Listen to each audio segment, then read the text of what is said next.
Welcome, everybody. This is a Reflections 1 Star Wars CCG chat. We are going through the packs, we're going through the cards, we're going through the PSA population reports. We want to discuss the annoying cards, the cool cards, the prices, the craze, the hype, the intensity around these packs. Why are they so expensive? What makes them great? What makes them suck? Where these things are potentially going? We're going to talk about all of that.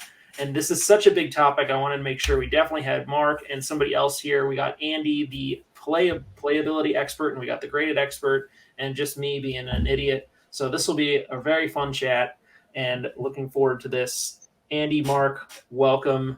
Let's kick this off with Andy, because I want to your initial overview on the Reflections packs themselves and the sets themselves from the foil standpoint, right? Foil standpoint, there's not really a lot of great cards in this set for foils, to be honest with you. Look at the set.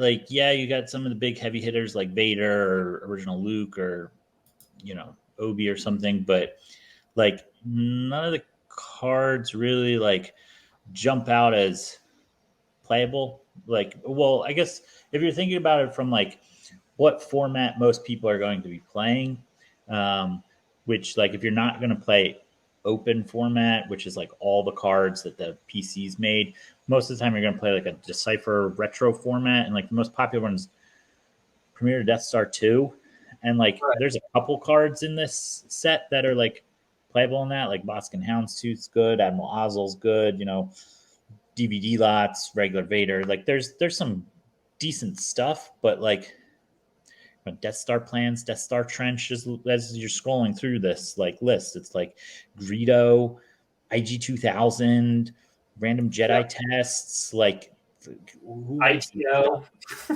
Ula, both Landing versions Claw. of Robot.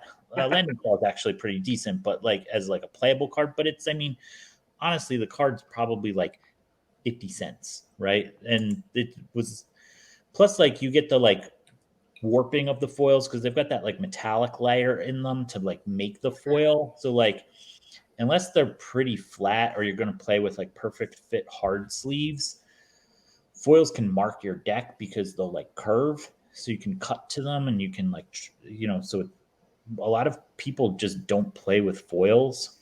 So it's they're kind of a collector thing, but again, slip sliding away, Tamtel Screech, Tanika Sisters, they're kind of iconic cards, I guess, from Right. Premier A New Hope or something, but nobody wants a "what is thy bidding, my master" foil. Speak for yourself. Mark and I have spoken about this before, but there's in my mind there's almost two Reflections kind of foils here. There's the ones that are coming out of the packs, and then there's the ones that are getting cut from Wild Things Games, right? And in my mind, that's okay, you can buy very rare foil lots from them, and for a while you could buy super rare and ultra rare. I don't know if they ran out of those probably a while ago, but they have pretty much everything still except for the ultra rares, and you can still buy DVD lots for $30 foil off their site, which is probably the right. But my point is, besides of what's still available, my point is the cuts on those tend to be a little different. Wouldn't you agree, Mark? I mean, wouldn't the quality of those cards be a little different? The ones from Wild Thing Games? Yeah, versus the ones you're pulling from packs. Maybe if you really had them side by side, but the thing is, for grading purposes, I don't think that the companies can tell the difference. But in general, the ones you're going to get from Wild Thing Games will probably be about an 8, maybe a 9 occasionally. Maybe if you really hit it lucky, you'd get a 10. Whereas I think the ones from the packs are on average probably closer to a 9 on average. Right. Just because, the ones that Wild Thing Games, they were probably moving the sheets around if they were cutting them and whatnot. They got a lot of random wear on the surface. Right. So is the surface been an issue from buying those I mean, if you're expecting them to be pack fresh, not that pack fresh at the time was perfect, but if you're expecting them to be close to perfect, then you're probably not going to get it. You'd have to buy 100 of them, and maybe out of 100, maybe 2 of them are pretty close. something like that. But you get some minor surface wear, which from the grading companies might be lucky enough to get like a 9 or something, but you'd be hard pressed to get like the gem mint ones for Wild Thing games. Well, so I mean, okay, so a lot of these foils are readily available. It seems like a lot of people have these, right? But when it comes to the sealed packs, like if you're going to get a Reflections foil pack or Reflections sealed pack, excuse me, they're not exactly cheap. I mean, 70, 80, I've seen $90. Some people even asking almost $100 for them.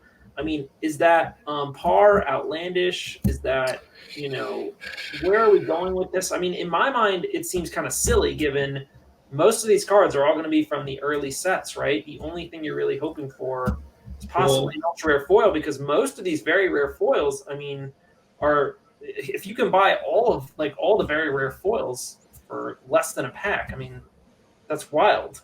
I know Andy's opinions on opening Reflections packs, especially Reflections 2 and 3 packs.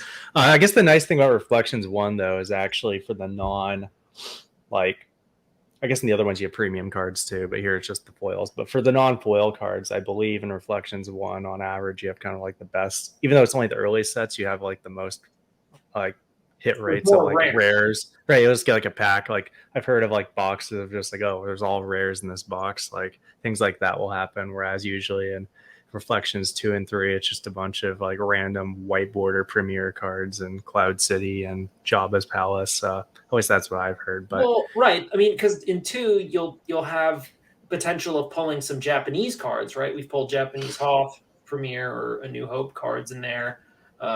So there is that going for it. I wouldn't say the Reflections 2 premium cards or anything that crazy, but sometimes you can get a decently valued card, a card you can sell as a single.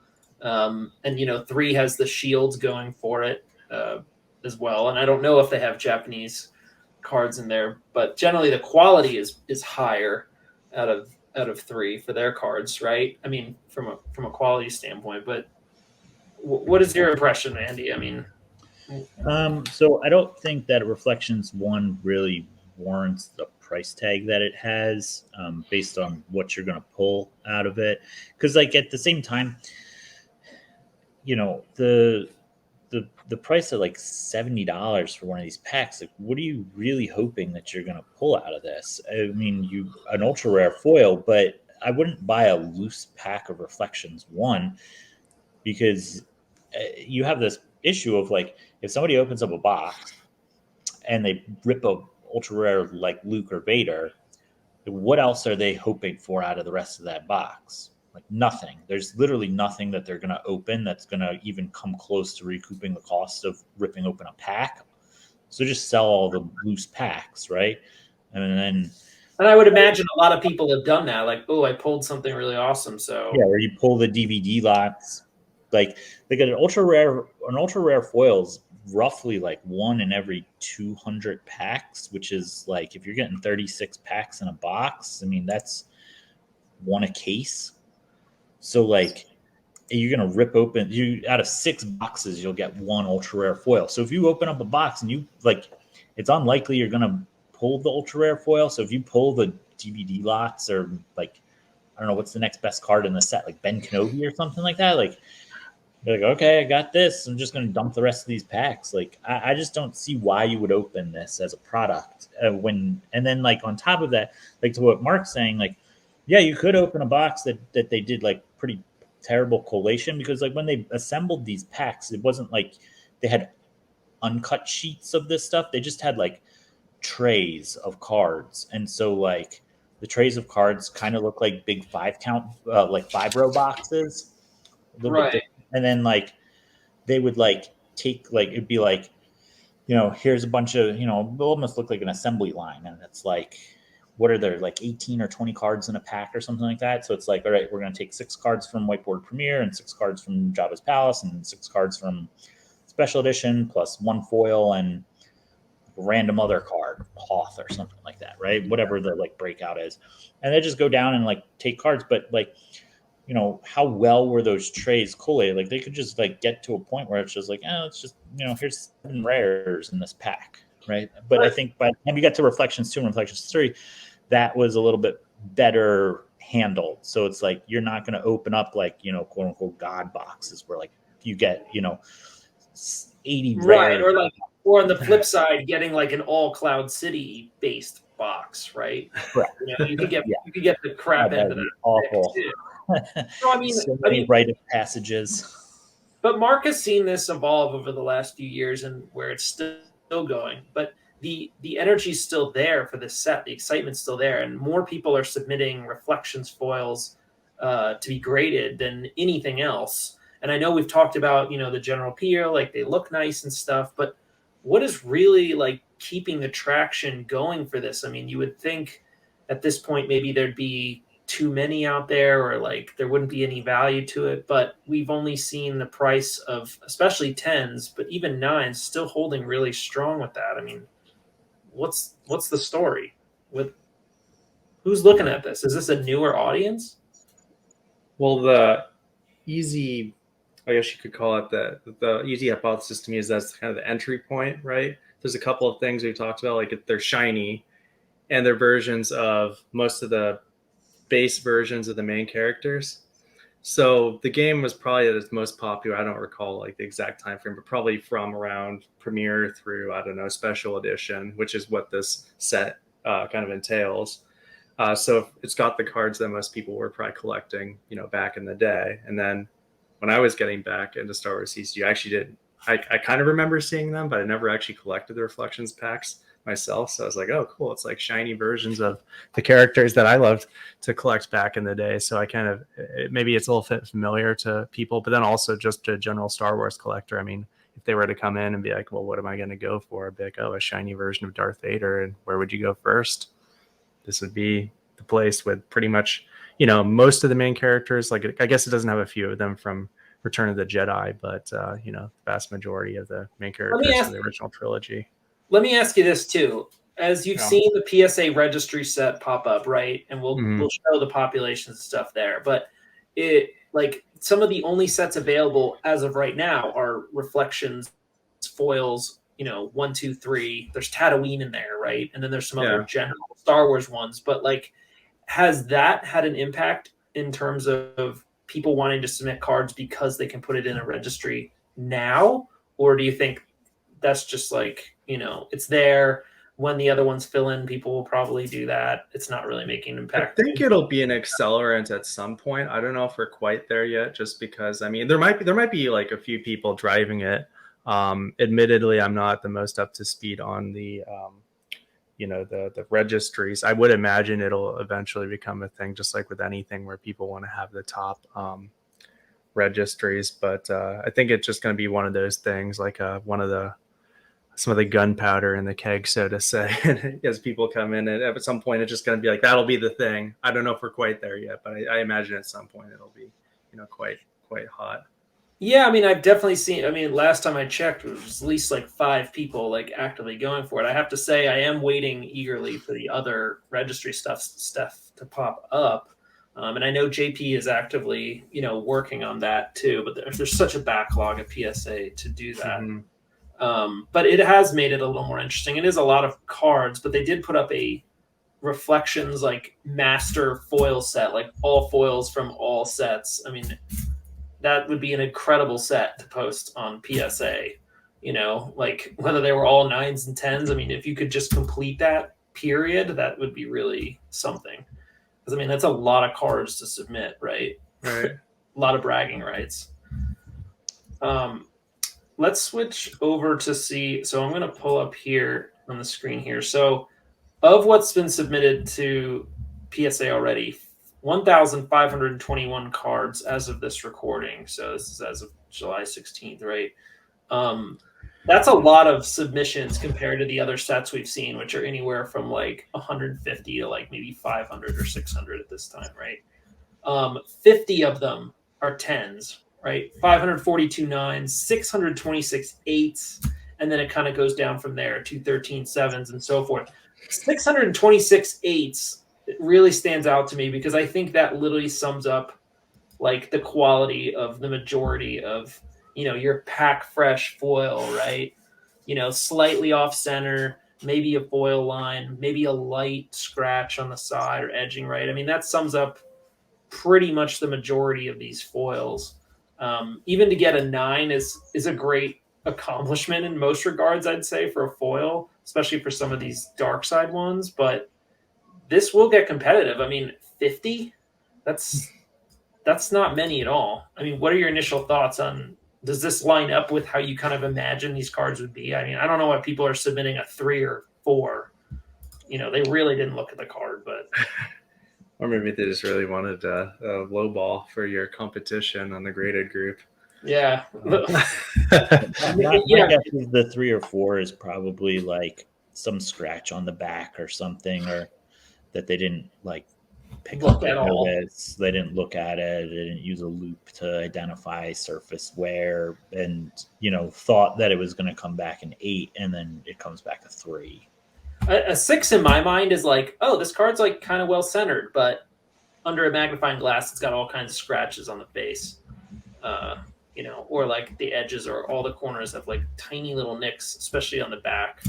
That's all I see on these 6s, and I get that, because I think a lot of people who have been grading for the first time or the first few times like don't use the the microfiber cloth and a magnifying glass with a light.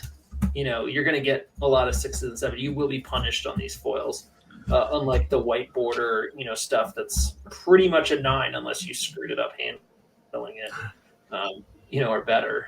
I also think it's probably a bunch of people who maybe they're into Pokemon or sports cards or something like that, and they're like, oh, like I found my box of Star Wars cards. All these cards look, near mint, and it's like, yeah, they're not really near mint, and they just like send them off to grade, and that's why you end up with all this like 7s and 6s and below, because people just don't know how to look at their cards. Well, we do know too that they grade rounded corners cards differently than square corner cards. Like they actually have like kind of a separate, thing. But yeah, I agree. I mean, a lot of Pokemon cards generally come out in really good condition. Some of them are slightly off center, so you do see your 8s and 9s, but that's really what it comes down to, because like the quality of the cards themselves are generally a lot higher than these. But that's of the newer stuff, this is 20 years later, right? I mean, right. But I mean, really like how many times do you go online and you see somebody pull out their box of cards? All these cards have been stored in a binder for the last 20 years, and they're near mint. It's like none of your cards are going to be near mint, not one of them. So like, don't even bother. But you can't convince some people, so they just, you get a bunch of idiots, I guess. How many of these Reflections 110s are Mark's submissions? Like 40 of them?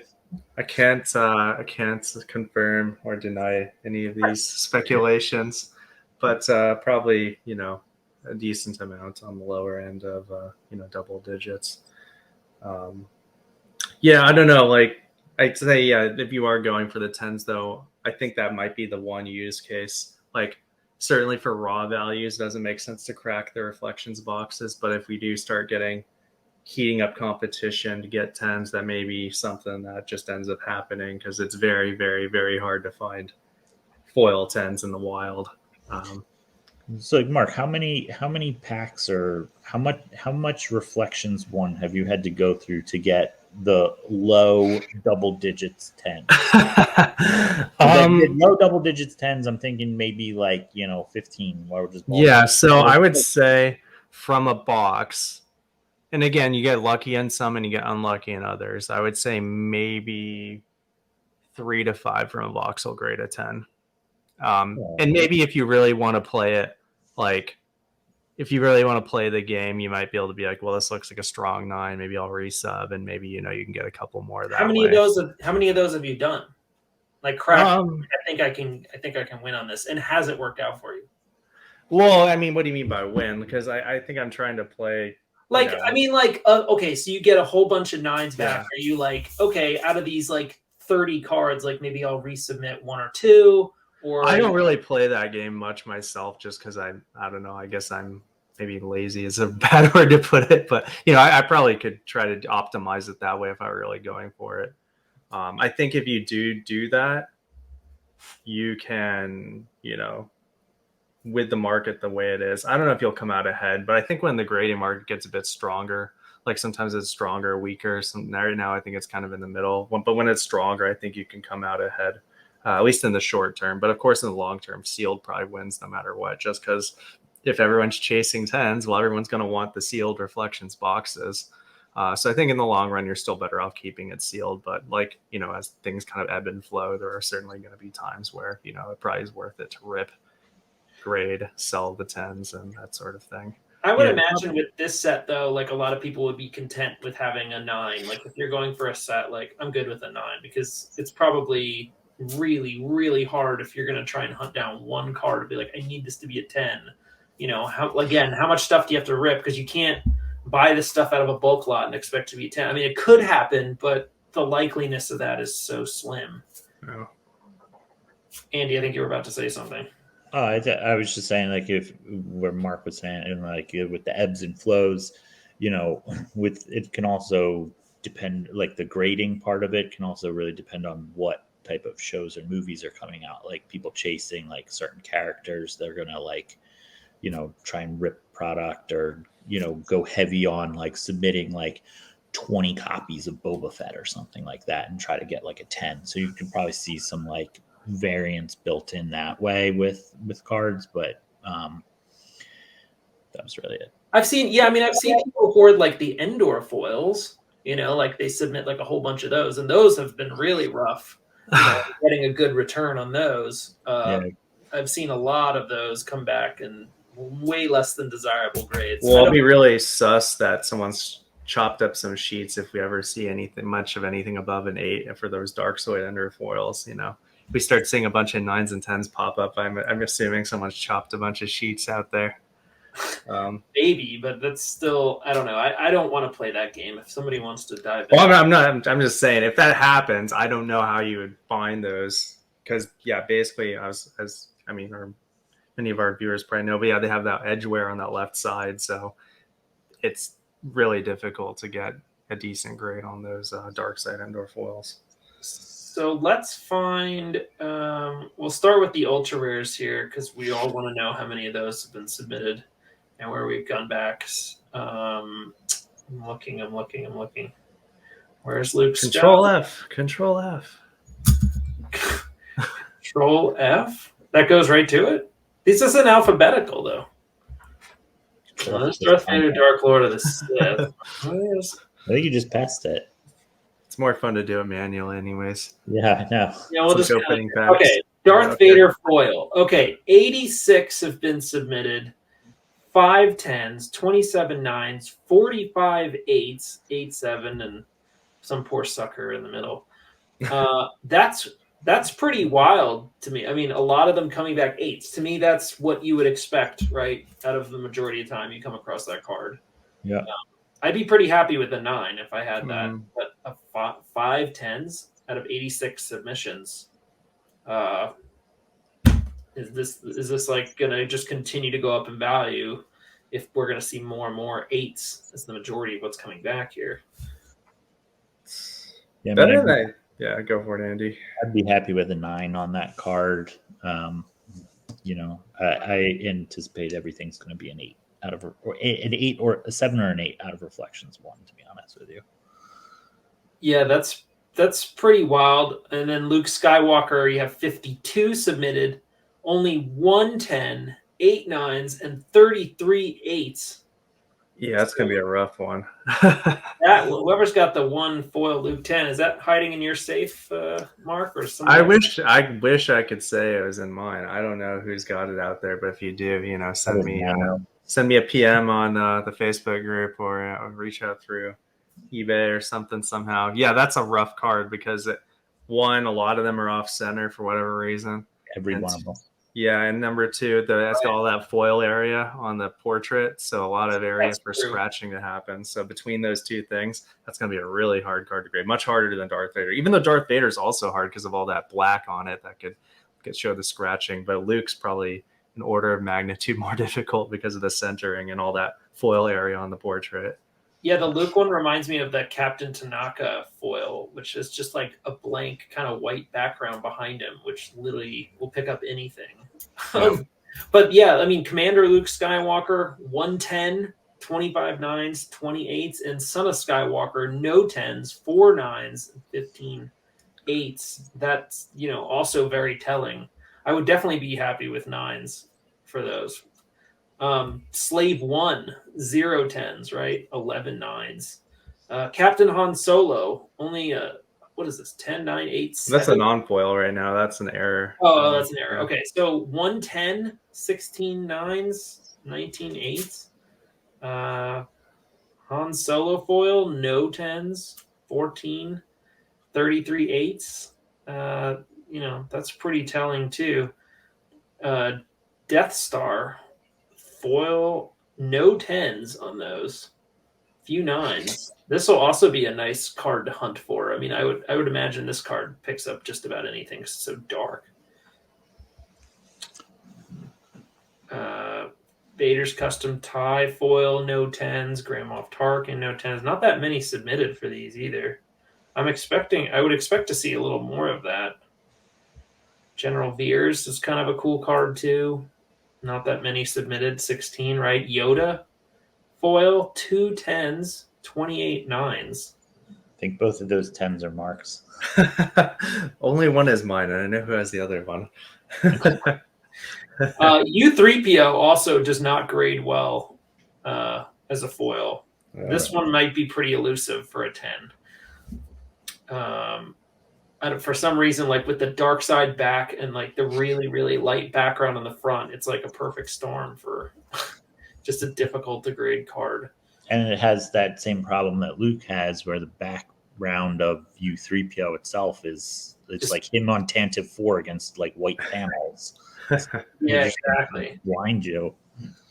And this Darth Vader, Dark Lord of the Sith, right? I mean, 70 submissions, 110. Not mine. Right? Who's Really got that? small percentage here. 79s, 35 8s. And all those people with 8s would love to have a 9, right? So there's going to be a lot of competition when like a nice foil is pulled of that too. C3PO, no 10s, 10 9s, 9 8s. What else? Anything else stand out? Rancor, Rendezvous Point, no 10s. That's also a cool card, right? Mm-hmm. I had the Cloud City Downtown Plaza. I got it from you, Mark, and then I sold it, and now I regret doing it. I think I bought that for like $20 off you like 2 years ago. Those were the days. I don't think it's worth that. It's definitely worth more than that now. It has appreciated. Princess Leia Organa and Princess Organa. And foil. Yeah. 110 on each of those. I graded the PLO and I know who has that. I don't know about the Princess Organa. I might have graded that one too. I don't remember. That's not many. I mean, 38 9. So it looks like that one seems to be grading, though, a little bit better, but for whatever reason, it's not getting past the 9. I mean, the rest of these are just kind of like people get curious and submit one of them. Princess Leia foil, 0 10s, 8 9s. Obi-Wan Kenobi, 110, right? Who's got that one? They're pretty happy about that. Ben Kenobi, 1, same story. Yeah. I'd be pretty ticked if I submitted an ITO and got back a 6. Like, just made a $2 card. Now you made it worth 50 cents. Like, IG88, Jabba's Palace. Like, this is very telling, though, with all the 8s. I wonder if people are gonna just kind of like, there'll be a whole subset of collectors who are okay with having 8s, for foils, because it'll keep them like relatively affordable and like attainable, but like basically as an average type of card.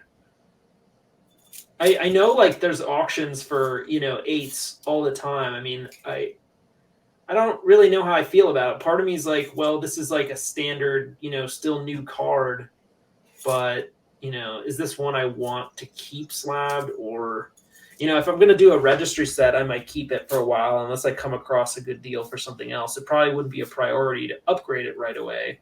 I'd probably be looking to get a new card or new foil than try to upgrade it right away. But I don't know. But Yeah, I mean, for me, I'm not into an 8. Like, what's the point for me at that? Like, even if you were going for like a set completion standpoint, because there's some of these sets are kind of big, right? Well, so we talk about that, right? But like at the end of the day, Reflections has 100 cards, 100 foils, right? Which, like, if you're gonna go for set registries, like that's a small set for Star Wars CCG. So, unless you're gonna go for like a premium product like EPP or Jedi Pack or something like that, which is like a whole different ball game that you're talking about. But if you're just talking about sets like Premier's 324 cards, Hoth and A New Hope are on 62, Dagobah's is 180, Cloud City's 180, Jabba's Palace is 180, Special Edition's 320. So like this is a small set. Plus, like going back to the earlier part of the conversation of like why do people collect Reflections one? Because even though like there's a ton of junk, ITO, Salacious Crumb, ULA, etc., Commence Recharging, Commence Primary Ignition, that type of stuff, there are still a lot of heavy hitters in this, like what Mark was saying, like almost all your mains are in there, most of the big ships, all the stuff that people remember collecting. So like it is a relatively attainable set to grade all 100 cards for. Right. So like if I'm going to go for a set, it's not that big, but it's not small either. But I'm just not like, I'm not really happy with getting an 8. But maybe that's just the collector in me. Like I'm only going to look at 9s and 10s. Anything below a 9 or 10, I'm not even going to bother with. So, Mark, I mean, you've seen people buying, 7s and 8s before. I mean, what's the thought process behind those? And like, is there still a healthy enough market for people buying, 8 reflection foils? Yeah, I mean, I think some people just like the look of the slabbed cards. So, I mean, I've actually had people ask me if I have like a lower grade of something because they want a cheaper price. They just want like the cheapest way to get the card and the slab as they can get. And then, some people want that, and some people have a lower grade and they want to upgrade it later. I think it's hard to say. Like, I think a lot of it depends on what modern markets are doing. Because I mean, it's kind of, to me, again, I know many people probably think differently, but with modern cards, a lot of people get these cards fresh out of packs, and a lot of them aren't really all that rare, and they'll get them graded, and that's just how things are done. So, compared to those, I mean, yeah, we could say compared to our collector base today, maybe there's a lot of, let's say, like VRFs and I don't know, let's say like 7-ish, 8-ish condition relative to the number of collectors. But things can change at on a dime for whatever reason, this reason or that reason. And if people were to start collecting, let's say Star Wars CCG en masse, like in a larger capacity, like where would they start? This is probably where they'd start, in my opinion, because this is the shiny cards of the characters they know and the set they probably collected if they were here. So I think there is a place for 8s and below, and it just depends on how the population changes. Right now it's kind of like the entry level. I'd say if you want to get in for just kind of cheap or get your feet wet, that's probably where you'd start. But maybe someday there'll be enough people collecting that it's just like, well, even those are hard to find. But for now, I think it is kind of like, yeah, maybe the starting point. Yeah, verdict's still out for me. I certainly have some cards that are slabbed, an 8 or 8.5. If it's something I only have one of, or I think it just looks cool, like I leave it for the time being, unless I come across a higher one. But again, like in my mind, if I want to chase these, I want to go for like a set of something. So my mind kind of more wanders towards like, what do I don't have, or maybe use them as trades possibly. I've seen a lot of people try and use 7s and 8s to trade for different slabs that they don't have, kind of thing. But from a value standpoint, I mean, as of right now, in my mind, like an 8 would be, not really that much of a premium over the raw, but it's it keeps its value. I don't know if it should be completely undercut. It's still a preserved card. I guess it depends on the rarity of the card. Like a Darth Vader 8 will still always sell, but a PSA 8 landing claw foil, like ITO, like I think that comes down to the card itself, really. When you start seeing the 8s, like how good is the card in general? Sure, I agree a lot with that, right? Like, I don't really care about a PSA 8 Mist Hunter.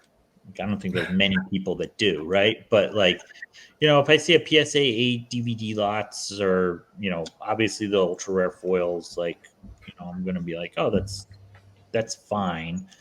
But then part of me also goes to the idea of like, if I'm gonna like get this because maybe I really like that card, or it's like this like big heavy hitter from the set or from the game.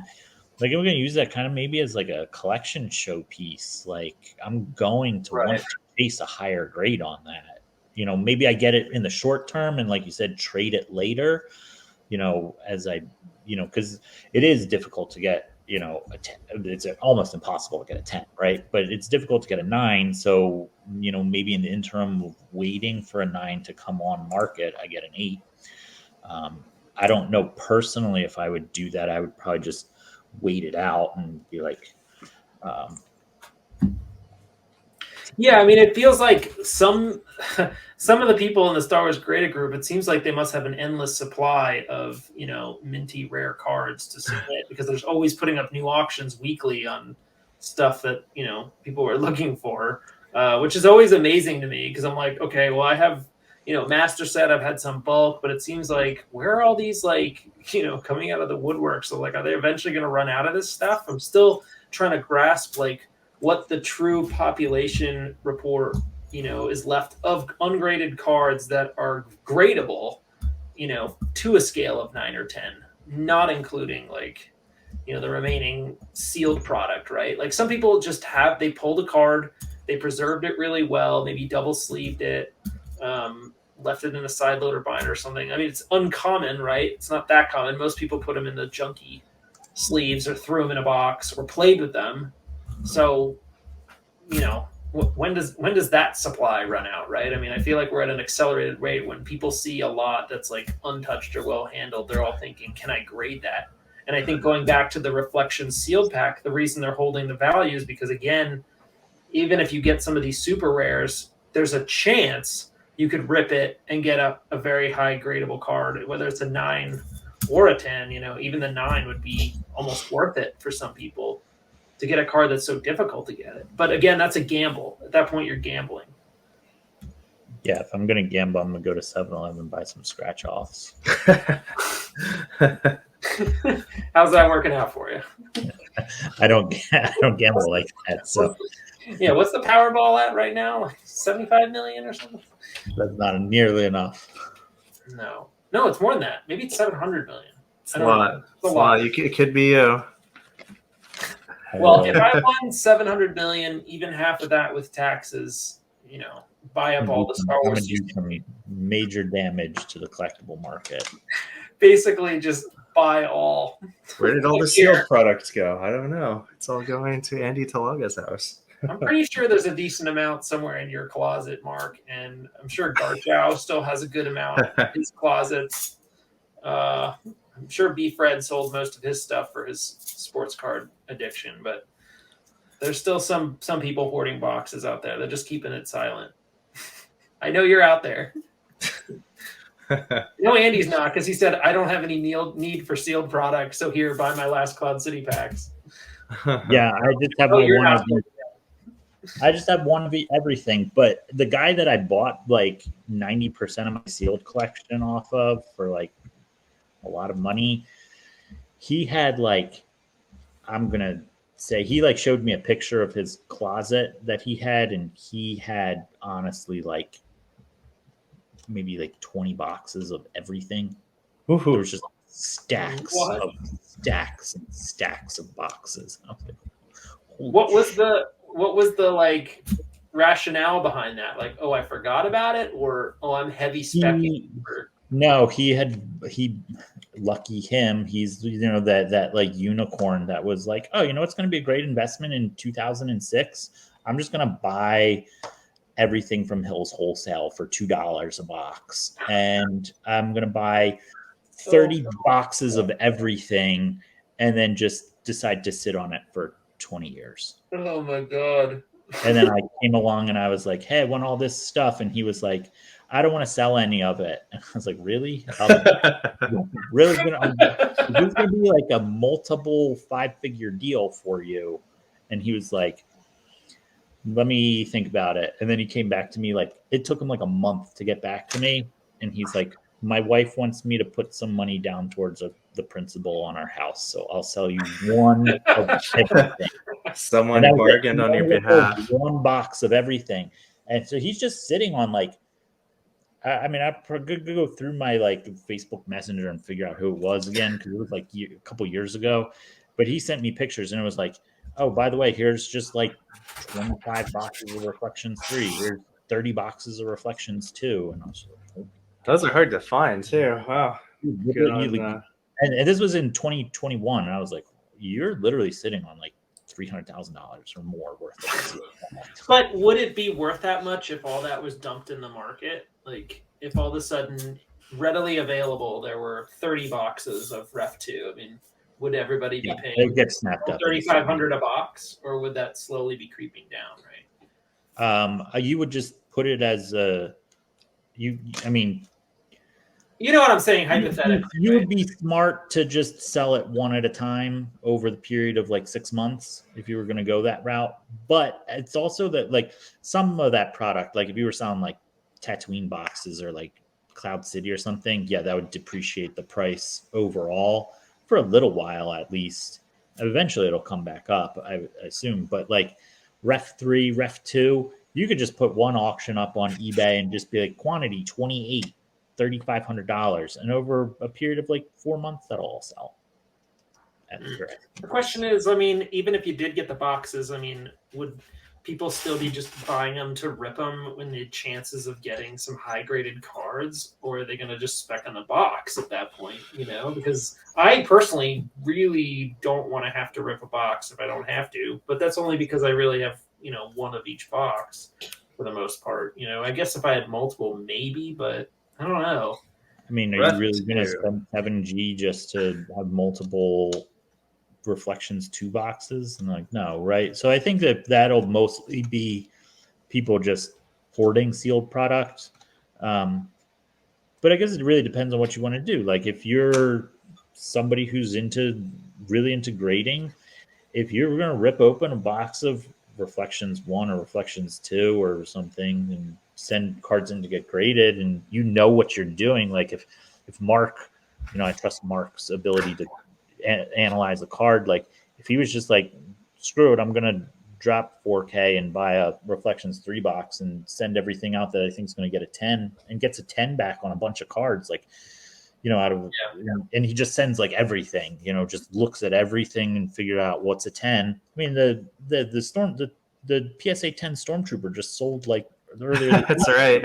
$100. Like, you know, I get that it's kind of a meme card, like it's a Stormtrooper, so it's like, you know, you're not going to get that on like random Jabba's Palace alien, but like, you know, you have to take a gamble on that, right? Because it could come back in 8, and then you literally have like a card you can't give away. You know? That's what I'm saying. Like if you have somebody who really honestly knows what they're doing and decides they want to buy sealed product to rip it and send everything in that's going to be a 10, or that they're like, I'm pretty confident this is going to be a 10, chances are they're going to get a bunch of 10s back if they really know what they're doing. So like, you know, I could see them buying it for that. And then, or there's just people like Eric Garchow who rip product to create content. I mean, you do that too with sealed Japanese packs, so you can get your Tarkin Seeker collection going. I do have only, and the sad thing is only like one of them is worth grading. Like the rest of them are either like offset. But even if it's not necessarily worth grading, it creates content for you, which creates channel and stuff. So it really, I guess, depends on what you're trying to do with buying all that sealed product. So, I mean, yeah, I think that if you were to dump a bunch of high-end product altogether online, it may depreciate the value a little bit, but then once 40 boxes of something flush out of the system, I mean, that's the future of that. A year, 2 years from now, if that were to happen, the remaining sealed product would be a lot more, right? It's the Honus Wagner principle, right? There was that one guy that like he owned like 3 Honus Wagners or 4 Honus Wagners or something, and then he like Right. burnt one of them. Oh, And then like he was like, well, my Honus Wagner is now worth X amount because there's just one less in the world, right? So I mean, it's something like that, I assume. Mark, are people going to start burning Star Wars cards to depreciate, Probably, yeah. reduce the supply? yeah, it'll be like luxury many handbags or whatever it is, like Louis Vuitton or whatever. Don't they like burn all the extra? Like, Mhm. I don't know. I heard something like that. Yeah, or maybe tasting them. I know we always have, threads about how the cards taste or smell. So maybe there'll be like a card tasting. Card competition. tasting? What? No, I have not heard that. That's really good. I might be exaggerating slightly on the taste, but there's definitely threads about how they smell like differently between the different sets. Is this like a Seattle thing? I could totally see that. I swear to God, it is not. I think it was on the official Players Committee forums, but I don't know, or maybe it is a Seattle thing. You can't ever trust us too much. But So which of these cards in your mind is like a sleeper or like an under-submitted card or something that is yet to, emerge? What like 1 or 2 cards that, we've kind of gone through here are like, I mean, like Lando only has 9 to 6 submitted. Lightside Lando has the same problem as Luke with all the foiling region. He's going to be a hard card to grade. I mean, whoever's got that Landing Claw 10 is pretty happy, but I mean, the circle's now complete, only 4. I mean, which of these cards are you like, why haven't more been submitted? This one's going to rise, like, Devastator, right? This is still a Executor, whatever you want to call it, 31, 3 10s. I've got one of those 10s, and then the guy that I bought it from has the other 2. So Okay. That one's probably never going anywhere. That's the foil you're talking about, right? Yeah, foil one. For me, I'm actually gonna say probably Death Star. It's an iconic card. It's an iconic thing within Star Wars. It's gonna be kind of hard to grade because there's so much black on that card that it's gonna pick up scratches and show flaws. And then I don't think there's like I'd have to look at the like actual pop report, but I think we looked at it and it was like there weren't very. Was there a 10? No, there were no 10s There's on no either 10. light or dark side. So, yeah, I mean, either one of them. I think the dark side one's a little bit more iconic, both for the game and whatever. As far as that's kind of my that I'm looking at as far as my sleeper. What about yours, Mark? Well, from just an appearance standpoint, I think that the circle's now complete, and Presence of the Force are both iconic for the clashing lightsabers. I think those look really cool with the whole red and blue thing for Star Wars. But from a character standpoint, I think Captain Han Solo is kind of a sleeper just because it's got that nice Cloud City look to it with all that smoke and the colors in the background. Might also be difficult to grade, I think, because a lot of the foiling pattern just easily to show scratches, but that would be my main character, so to say, that I think is a little slept upon because it's not the original Han Solo, but I think in some ways it's a little bit more iconic than just the Han in the Yavin docking bay telling Luke, whatever, it's him. Han as he's maturing as a character. So I mean, it's a great picture too. Yeah. So yeah, I mean, I was gonna say I was surprised how low Rendezvous Point was submitted, just because that's such a cool looking card. I mean, it's not anything particularly special, but it does look really cool, and it is like one of those like full card kind of looking things. So, I had noticed while going through here, we didn't even talk about Boba Fett foil, which is definitely the most submitted foil card here. Where was it? 98 submissions. Where was it? Here it is. 4 10s, 33 9s, 44 8s, 15 7s. I mean, wow. Like, I know everyone's opening Cloud City to get the Boba Fett tin, but this is the one that ran away. This is more submitted than Darth Vader, Luke, and pretty much anything else. I wonder how much of that though was like the emergence of grading Star Wars CCG kind of hit at the same time Book of Boba Fett came out. Well, he has kind of transcended generations and shows now, right? Like, he's still going to be in future stuff too, right? Sure. So yeah, I mean, Millennium Falcon only 38, 110. I mean, that's still iconic, but yeah, I think that's interesting. He's kind of like an eternal character. If he's submitted more than Yoda, Obi-Wan, Luke, I mean, that's pretty wild to me.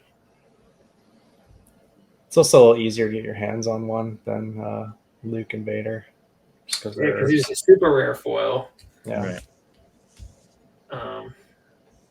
But yeah, my other sleepers would probably be these lightsabers too. Like, I don't know, Anakin's, Obi-Wan's lightsaber, Vader's lightsaber. Like, those are just cool. Like, I'm surprised so few of them are submitted. Like, it's just cool to say you have the lightsabers. But I definitely agree with the Death Star too, and the circle is now complete. I think that's a cool card. Yeah. So I mean, final thoughts on the Reflections foils, what's submitted, sleepers, the futures of it. Any final thoughts on these? I think if you're gonna go for grading, Reflections is a neat set to grade, which is why it's the most graded. But I feel like it's one of those sets where you just really have to know what you're doing, because otherwise you're gonna end up with 7 or an 8. And if you don't really know what you're doing, or if you do know what you're doing, you have a chance of getting some like really hard cards to get in good grades and 10s and 9s. So it's kind of like a high risk, high reward set. I think there's other sets that'll probably be a little bit easier to do, but they're gonna not have like as many like interesting cards, or the entry into those sets is going to be like a lot higher, like Reflections 2 or Death Star 2, where it's like, you could throw like even like a raw Darth Vader foil from Reflections 1 is maybe like $150 ish, $175, whereas like a raw foil Emperor is going to be what, 250, 300. So like, and there's ultra rare foils, especially if you start looking at like Reflections 3, those ultra rare foils start getting like really pricey. So it's like the Reflections 1 is kind of this like good balance of like affordability with like interesting characters, but there's also a bunch of chaff, and you have to know what you're doing. Final thoughts, Mark? I think that's a good summary that Andy just gave on it. I guess any additional thoughts? Yeah, maybe just again, I think it's where people will try naturally land when they come either into the hobby or back into the hobby. So I think it'll be a hub of excitement, if you will, or interest relative to some of the other sets. So I think it'll be a hot set to keep an eye on, and I think in that sense it'll maybe be a leader, so to say, for how the market might be heading. Like if you see that heating up, then you might see the other ones heat up later, or if it cools down, the other ones might cool down as well. But actually, you mentioned pack. If you might, I might open a Death Star pack too, Death Star 2 pack, if that works for you, Kyle. Oh, all right. Yeah, this actually came from Brian Fred. So wait, you're gonna do that right now? Yeah, are you okay with that, or you want to do it? Let me shift your. Let's do it. Hold on, let's throw you up here. All right. I have to do some content, right? Can't let you have all the fun here. I'll even do a card smelling to see what we got going on here. It must be a Seattle thing. It is a Seattle thing. I was just trying to get the rest of the world in on it, but my stripes have shown through. Okay. That's the stuff right there. That hits the spot. Got that good off gassing. That's right. No, I gotta find a way to. All right, what we got here? We got some critical error revealed. Yeah. Got my censoring going on there.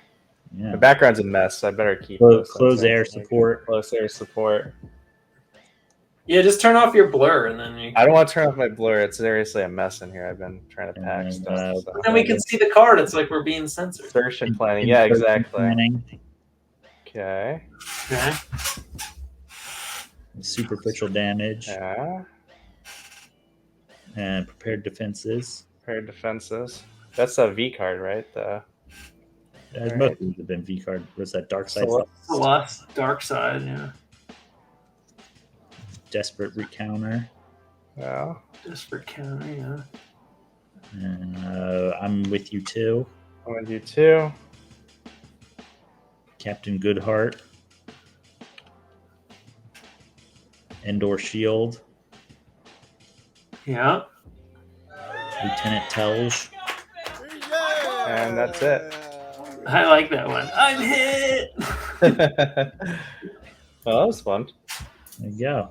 Yeah, those are cool packs too. I think that's going to be a competitive set as well when that or register set when that drops, because I think a lot of people like that set from a playable standpoint. It looks cool.